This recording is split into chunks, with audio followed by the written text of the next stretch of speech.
A próxima entrevista agora é com o Ricardinho Maurício. Nós estamos em Cascavel para participar da 5ª etapa do Campeonato Brasileiro de Stock Car. Eu e o parceiro Fred Sabino estamos cobrindo essa prova para a Band, para a TV. E o Ricardinho, neste ano, embora seja o atual campeão, e aliás tricampeão brasileiro, ele está em 13º na classificação e já venceu a corrida. Mas tudo bem, ficou fora de uma corrida importante de Interlagos, que também pelo problema da Covid, e agora tá aí, tem que buscar, tem que pedalar bastante, né, Ricardinho, para estar de volta às primeiras posições, que aliás é o lugar que você sempre ocupou. Boa tarde, Ricardinho. Boa tarde, Regi, como tá? Tudo jóia? Tudo bem, e você, meu amigo? Como é que tá pronto aí para Cascavel? É uma corrida que você não venceu ainda, hein? Não, já bati várias vezes na trave. 2013 quase venci, estourou pneu. Ano passado, segunda corrida, eu estava atrás do Daniel, um pouco mais calçado de pneu também, acabei errando e acabei terminando um pouco mais para trás. A gente estava disputando aí a primeira posição, mas sempre tem a primeira vez. Quem sabe esse final de semana aí é uma pista bem desafiadora. Eu estou bem confiante para o final de semana. Como se disse, né? Eu comecei o ano bem, vencendo uma corrida em Goiânia. Depois, por causa do Covid, eu fiquei fora de Interlagos. As duas últimas etapas duplas foram no Velocitar, onde eu no sábado tive muita dificuldade com o carro, no acerto. Domingo a gente conseguiu achar um caminho bom. Primeira corrida eu terminei em 5º, inverteu o grid, larguei em 6º, estava em 4º e acabei tendo problema na bobina, superaquecimento, e daí eu, na verdade, só fiquei me arrastando na pista para marcar alguns pontinhos, e a gente ainda conseguiu terminar em 16º. Mas assim, no geral, está sendo um ano difícil, mas vimos o ano passado num campeonato tão disputado quanto o Stock Car. O ano passado a gente teve menos provas, né? A gente teve 18 corridas, o primeiro ano da pandemia. Esse ano a gente está com 24 corridas ao total, sendo 4 descartes. Então agora precisa tudo começar a encaixar para a gente, quem sabe, aí tentar alguma coisa no final do ano. Mas eu acho que uma pessoa que a gente pode falar que não pode desistir nunca mesmo é ver o que aconteceu com o Serrinho ano passado, né? Chegou um momento que ele teve quebra do câmbio na corrida do milhão, onde ele não pôde participar. Chegou um momento que ele estava em 12º, 13º no campeonato também, e chegou na última etapa disputando o campeonato. Então vamos torcer aí para que a gente consiga achar um bom acerto para classificar logo mais, e que amanhã a gente tenha duas excelentes corridas aí. Legal, é muito importante essa classificação, porque também largar na pole é importantíssimo em Cascavel, embora seja uma pista interessante, que é a pista de mais alta velocidade do calendário todo. E não é, olha o curioso, não é a pista em que você tem os pontos de velocidade, assim, pontos aferidos de maior velocidade, mas no cômputo geral ela é a maior média de velocidade, principalmente porque, imagine, uma curva de raio longo como o Bacião, feita a quanto, Ricardo? Com esse carro, vou chutar uns 180, eu não lembro do ano passado, mas o carro anterior, que tinha mais pressão aerodinâmica, era mais de 180 km por hora, uma curva bem rápida, e lembrando que Cascavel é uma pista que quanto mais a gente anda, ela não é só de alta velocidade, ela tem um asfalto que ela tem um grip muito bom, o nível de aderência desse asfalto de Cascavel é boa, ela é ondulada, mas ela é muito boa. Então quanto mais a gente anda, mais ela emborracha e ela vai virando mais rápido. Cada treino que a gente faz, ela vai melhorando. Então é sempre uma incógnita aí, saber se seu acerto do treino vai casar com a classificação. Temperaturas também, né, vão oscilar bastante. Então é um final de semana super importante aí, que tudo dê muito certo. Muito legal, lembrando a classificação no campeonato nesse momento, os 10 primeiros, Daniel Serra, que é companheiro do Ricardinho Maurício, é líder com 131 pontos. O Gabriel Casagrande, impressionante a temporada que vem fazendo o Gabriel, 116 é o segundo colocado. Ricardo Zonta, 113, Ricardo Zonta já participou do programa aqui com a gente. O César Ramos, brilhante temporada também, 112 pontos, você vê que é tudo muito próximo. O Diego Nunes está em quinto com 106, Rubinho Barrichello em sexto com 97, deu um salto. Aí é uma esperança para você, né, Ricardinho? Porque o Rubinho... sempre a gente começa a olhar os resultados aí do Zonta e do Rubinho nessa última etapa aí, poxa, foram foi sensacional. Tudo bem que o Toyota recebeu várias atualizações na última etapa, mas a gente tem que ter esperança que vai melhorar. Cara, o Rubinho estava lá atrás, de repente deu um pulo, tá lá e já está animado demais para continuar e entrar nessa luta pelo campeonato. E com esses descartes, esses 4 descartes, e um número de provas maior do que em outros anos, é muito interessante também, porque vai ter um momento em que esses descartes vão fazer uma grande diferença. Por exemplo, você teve 0 e 0 nas 2 corridas de Interlagos, né? Isso lá na frente, isso vai ser compensado. Então, seguindo em 7º, Denis Navarro, 96 pontos, Átila Abreu, 89 é o 8º, Guilherme Salas, 87 e o Bruno Batista, 86. Olha como eles estão separados por pontinhos, né? Em 10º. Essa corrida, então, é a corrida da grande esperança para você começar a recuperação. E que mais que a gente... tem um problema de pneu, né?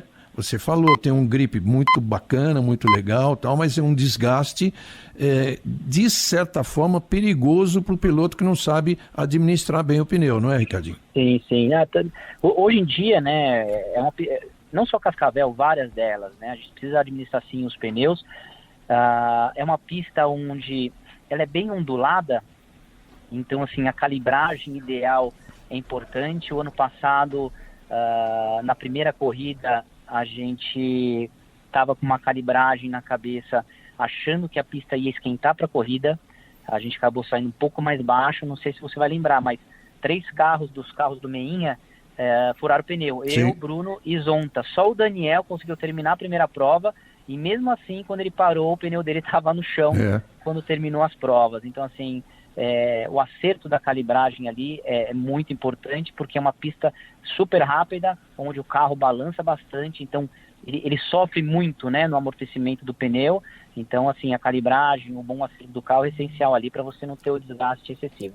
Antes, eu vou chamar o Fred para fazer uma pergunta para você, mas antes disso, você tocou no assunto calibragem, que é um assunto em moda na Fórmula 1, por causa dos problemas, principalmente do problema do Verstappen em Baku. E agora a Pirelli está até lançando um pneu dos macios, mas mais resistente, que deve estrear inclusive na próxima corrida em Silverstone, porque esse tem sido o grande problema, né, dos pneus, porque aí o que acontece? A Pirelli, mais ou menos, ela quis dizer que as equipes de Fórmula 1 não estão obedecendo mesmo, porque lá o termo é obedecer, porque lá é obrigatório a pressão mínima que eles declaram, que eles dão para cada corrida, é obrigatório ser cumprida. Agora, ser cumprida com o carro parado é uma coisa, depois em movimento, a Pirelli não tem hoje a capacidade de medir a pressão que está nos carros dentro. Claro que a pressão sobe conforme o carro vai andando, com calor e tudo, mas ela não tem como monitorar o que está acontecendo nos carros durante a corrida. E o que acontece? Ela não acusou, principalmente a Red Bull, de ter feito isso, de ter largado com a pressão abaixo, mas a gente sabe que muitas fazem isso porque quanto mais baixa a pressão, melhor a aderência, tudo, mas ao mesmo tempo vai desgastando mais. Na Stock Car, diferente. A Pirelli faz a recomendação, né, Ricardinho, da pressão mínima e da cambagem mínima na traseira e na dianteira. Tá? É muito difícil, né? Uma categoria Fórmula 1 é bem diferente, né? Então eles conseguem ter essa verificação, né? Primeiro que a Fórmula 1 já é gigantesca, então eles conseguem ter tudo isso daí. A Pirelli é um patrocinador do evento e tudo, e são menos carros para você verificar. Stock Car com mais de 30 carros acaba realmente sendo muito difícil de você conseguir monitorar a pressão, cambagem e tudo mais. Então eles recomendam, lógico, se tiver algum furo de pneu, se tiver algum problema, daí acaba ficando a risco das equipes também. Mas isso que eu ia concluir a pergunta era exatamente o seguinte: ninguém larga com a pressão recomendada, sempre muito abaixo, não é, Ricardinho? Não sei se chega a ser muito abaixo, mas é um pouco abaixo. Isso aí varia muito da temperatura que a gente vai ter.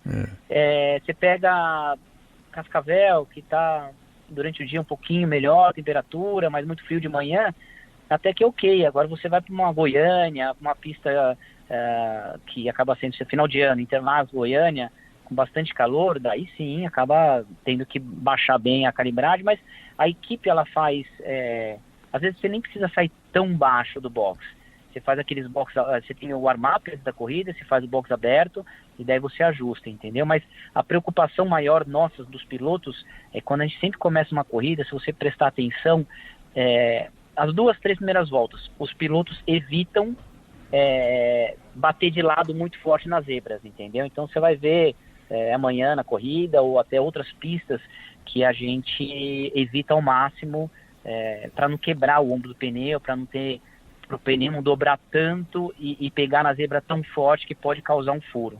Então tem isso também. Legal. Tem a preocupação do piloto e a preocupação da equipe em conservar isso daí até a calibragem chegar no ponto ideal. Isso vai fazer com que a gente tenha também a aderência ideal. Não adianta você estar com uma às vezes, calibragem um pouco fora, né, e ficar pegando zebra muito forte.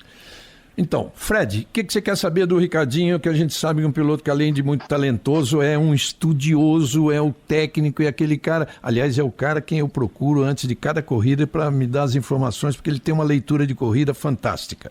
Regi, exatamente isso, e a pergunta tem a ver com essa parte estudiosa e técnica.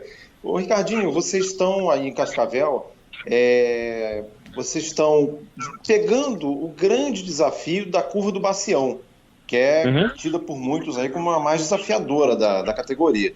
No ano retrasado, vocês tinham um carro mais rápido, né? Mas o carro atual, apesar de mais lento, ele é mais arisco.